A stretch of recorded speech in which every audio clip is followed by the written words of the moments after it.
ખેંચો ખેંચો ખેંચો થોડીક મહેનત કર લો ખેંચો થોડું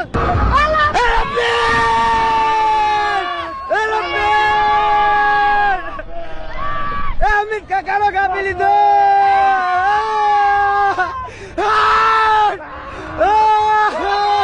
સાથે પતંગ ચગાવવાનો હા 2 પેજ કાપ્યા એમના આપણે અને અમિત કાકા આપણા બાજુ જોયું હાથ ફેલાયો સારું લાગ્યું પતંગ એમને સંબોધન કરીને બોલાવ્યા પણ હતા અને તમે પતંગ પણ કાપ્યો હા પતંગ કાપ્યો આપણે એમને આપણે અમિત કાકા કરીને બોલાયો કાકાના ઉંમરના છે મારા એમણે હાથ લંબાયો આપણને ખૂબ કહીને બીજી વાર જોઈશું નરેન્દ્રભાઈ મોદી બી કદાચ આવે એમને જોયો તો ખૂબ ગમશે પતંગ કાપ્યો ત્યારે બસ એમના ચહેરા પર મુસ્કાન હતી પહેલી પ્રિપેરેશન કરીને જ રાખી હતી હવામાં લઈ જઈને પતંગે એ આવે એટલે એમના હાથમાં દોરી આવે એટલે તરત આપણે પતંગ એમને ઉડે આપણને અફસોસ કે જોવા મળ્યું નહીં એમણે આપણને સંબોધન કરે આ કરીને એ બધું